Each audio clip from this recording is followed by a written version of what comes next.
Hello dears, അസ്സലാമു അലൈക്കും വറഹ്മത്തുള്ളാഹി. ഇന്ന് ഞാൻ കൺസ്ട്രക്ഷൻ വീഡിയോസുമായിട്ടാണ് വന്നിട്ടുള്ളത്.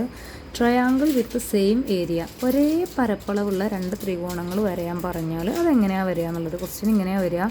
സൈഡ്സ് നമുക്ക് തന്നിട്ടുണ്ടാവും. Draw a triangle of side 4, 5, 6. വശങ്ങൾ 4, 5, 6 സെൻറ്റിമീറ്റർ ആയ ഒരു ത്രികോണം ആദ്യം വരയണം. എന്നിട്ട് draw a right triangle of same area, അതേ പരപ്പളവുള്ള ഒരു മട്ടത്രികോണവും വരയണം. അപ്പോൾ രണ്ട് ട്രയാങ്കിളാണ് വരേണ്ടത്. അതെങ്ങനെയാണെന്ന് നോക്കാം. നമ്മൾ ഫസ്റ്റ് പറഞ്ഞ ട്രയാങ്കിൾ വരക്കുന്നു. 4, 5, 6 സൈഡുകൾ 4, 5, 6 സെൻറ്റിമീറ്റർ ആയ ട്രയാങ്കിളാണ് ഫസ്റ്റ് വരേണ്ടത്. അപ്പോൾ ഞാനിതിൽ ഏറ്റവും വലിയ സൈഡിനെ എന്താക്കിയിട്ടെടുക്കുന്നു, ബേസ് ആക്കിയിട്ട് എടുക്കുന്നു. നോക്കൂ, ഞാൻ 6 സെൻറ്റിമീറ്ററിനെയാണ് ബേസ് ആക്കിയിട്ട് എടുക്കുന്നത്. സ്കെയിൽ വെച്ചു. ഫ്രം 0 to 6 ഒരു ലൈന് വരഞ്ഞു. ഇതിന് ഞാൻ AB എന്നുള്ള പേര് കൊടുത്തു. ആൻഡ് 6 സെൻറ്റിമീറ്റർ ആണെന്ന് ഇവിടെ എഴുതി വെച്ചു.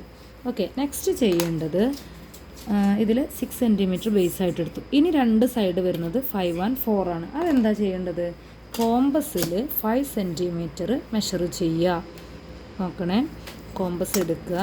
കോമ്പസിൽ 0-ൽ നിന്നും 5 സെൻറ്റിമീറ്റർ ലെങ്ത്തിൽ കോമ്പസിന് മെഷർ ചെയ്യാം.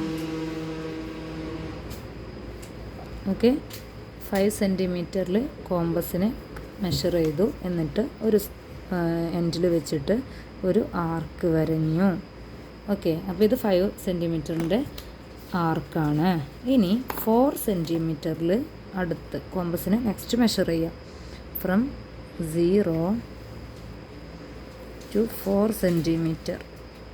ഓക്കെ, 0-ൽ വെച്ചിട്ട് 4-ൽ ഉണ്ടോ.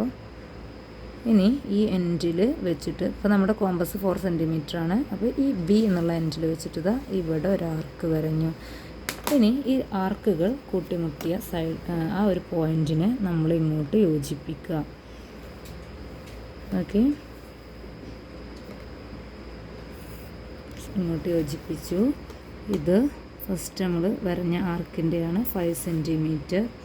And this is 4 centimetre. നമ്മൾ സ്കെയിൽ വെച്ച് നോക്കിയാൽ നമുക്ക് മനസ്സിലാവും, കറക്റ്റ് 4 സെൻറ്റിമീറ്റർ ആയിരിക്കും നമ്മുടെ ഈ ലൈൻ. ഓക്കെ, അപ്പോൾ നമുക്ക് ഫസ്റ്റ് നമ്മളോട് പറഞ്ഞ ആ സംഭവം സെറ്റായിട്ടുണ്ട്. ഡ്രോ വശങ്ങൾ 4, 5, 6 സെൻറ്റിമീറ്റർ ആയ ത്രികോണം ഇവിടെ സെറ്റായി. നെക്സ്റ്റ് നമ്മൾ ചെയ്യേണ്ടത് ഇതേ ഏരിയയുള്ള, ഇതേ പരപ്പളവുള്ള ഒരു മട്ട ത്രികോണം വരയാനാണ് പറഞ്ഞത്. അപ്പോൾ നമ്മൾ എന്താ ചെയ്യുക? ആദ്യം ഈ AB എന്ന പാദത്തിന്, ബേസിന് പാരലലായിട്ടുള്ള, സമാന്തരമായിട്ടുള്ള ഒരു ലൈന് ഈ ഒരു C എന്നുള്ള വേർട്ടെക്സിലൂടെ, ഈ ശീർഷത്തിലൂടെ വരയണം. അതെങ്ങനെയാണ് വരയുക? നമ്മൾ പാരലൽ ലൈന് വരയാൻ വേണ്ടിയിട്ട് നമ്മുടെ സെറ്റ് സ്ക്വയറാണ് യൂസ് ചെയ്യുന്നത്. നമ്മുടെ സെറ്റ് സ്ക്വയറിനെ ഈ പാദത്തിൽ കറക്റ്റായിട്ട് ഇതാ ഇങ്ങനെ കൊണ്ടുവന്ന് വെക്കുക. ഉണ്ടല്ലോ.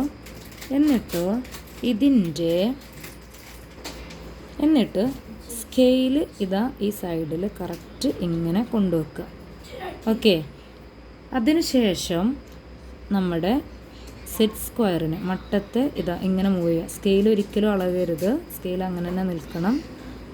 ആൻഡ് ഇങ്ങനെ മൂവ് ചെയ്തിട്ട് ഈ C എന്ന പോയിൻറ്റിൽ കറക്റ്റ് ടച്ച് ചെയ്യുന്ന അവിടെ നമ്മളിത് നിർത്തിയിട്ട് ഇതിലൂടെ ഒരു ലൈന് കൊടുക്കുക. ഓക്കെ, ഇങ്ങനെയാണ് പാരലൽ ലൈന് വരേണ്ടത്. ഇപ്പോൾ നമ്മൾ ഈ വരഞ്ഞ ലൈന് ഈ ഒരു AB എന്നുള്ള, നോക്കൂ, ഞാനിതിനെ കുറച്ച് നീട്ടി വരക്കുകയാണ്. അപ്പോൾ നമ്മൾ ഈ വരഞ്ഞ ലൈന് ഈ ABക്ക് പാരലലാണ്, സമാന്തരമാണ്. ഇനി നമ്മളോട് എന്താ പറഞ്ഞിട്ടുള്ളത്? ഒരേ പരപ്പളവുള്ള ത്രികോണം വരക്കാനാണെങ്കിൽ ഇതാ ഇവിടെ ഒരു പോയിന്റ് വെച്ചിട്ട് ഇതാ ഇങ്ങനെ ഇങ്ങോട്ടും കൂട്ടിയാൽ മതി. പക്ഷേ ഒരേ പരപ്പളവുള്ള മട്ട ത്രികോണമാണ്, റൈറ്റ് ട്രയാങ്കിളാണ് വരേണ്ടത്. അപ്പോൾ എന്ത് ചെയ്യണം? ഈ ഒരു സെറ്റ് സ്ക്വയറിനെ ഈ എൻഡിൽ ഇതാ ഇങ്ങനെ കൊണ്ടുവെക്കുക. ഏതെങ്കിലും ഒരു എൻഡിൽ സെറ്റ് സ്ക്വയറിനെ കൊണ്ടുവെക്കുക. ഓക്കെ, ഞാനിവിടെ ഈ എൻഡിലാണ് കൊണ്ടുവെക്കുന്നത്. നോക്കണേ, ഈ ലൈനിന് കറക്റ്റായിട്ടാണ് സെറ്റ് സ്ക്വയറിൻ്റെ ഈ ഒരു സൈഡ് വരേണ്ടത്. ആൻഡ് ഹിയർ ഇങ്ങനെ. ഓക്കെ, എന്നിട്ട് ഇതാ ഇങ്ങനെ താഴോട്ട് ഈ ഒരു പോയിൻറ്റിലോട്ട് നമ്മൾ മുട്ടിച്ചു. ഓക്കെ, ദെൻ ഈ എ എന്നുള്ള സൈഡിൽ നിന്നും ഈ പോയിന്റിലോട്ട്. നമുക്ക് കിട്ടിയിട്ടുള്ളത് ഈ ഒരു ആംഗിളാണ് 90 ഡിഗ്രി നമ്മളെടുത്തത്. ബി എന്നുള്ള ABC എന്നുള്ള ട്രയാങ്കിളിൻ്റെ ബി എന്നുള്ള ഈ എൻഡിലാണ് നമ്മൾ 90 മാർക്ക് ചെയ്തത്. 90 മാർക്ക് ചെയ്തിട്ട് ഈ പാരലൽ ലൈനിൽ ഒരു പോയിന്റ് കൊടുത്തു. ആ പോയിന്റിൽ നിന്നും ഈ എയിലോട്ട് ഒരു ലൈന് കൊടുക്കുകയാണ്. ഓക്കെ, ഈ പോയിന്റിൽ നിന്നും എയിലോട്ട്.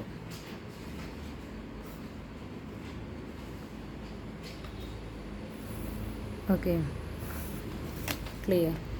ഇപ്പം നമുക്ക് ഇവിടെ ഒരു മട്ടത്രികോണം, ഒരു റൈറ്റ് ട്രയാങ്കിൾ കിട്ടി. അതിൻ്റെ പേര് AB. ഈ സി ഇവിടെ ഓൾറെഡി ഉണ്ട്, അപ്പോൾ നമുക്കിവിടെ D എന്ന് കൊടുക്കാം. ABD എന്നുള്ള റൈറ്റ് ട്രയാങ്കിൾ. ഇപ്പോൾ നമ്മൾ മനസ്സിലാക്കേണ്ടത് ഈ രണ്ട് ട്രയാങ്കിൾസിനും ഈ രണ്ട് ത്രികോണങ്ങൾക്കും ഒരേ പരപ്പളവാണ്. അപ്പോൾ ഒരേ പരപ്പളവ് വരാൻ രണ്ട് കാര്യങ്ങൾ നിങ്ങൾ ശ്രദ്ധിക്കണം. അതെന്താണ്? What is that? Same area. ഒരേ പരപ്പളവ് വരാൻ സെയിം ബേസ്, അവരുടെ രണ്ടിൻ്റെയും ബേസ് ഒന്നായിരിക്കണം. നോക്കി, ഇതിന് രണ്ട് ട്രയാങ്കിൾസിൻ്റെയും ബേസ് AB തന്നെയാണ്.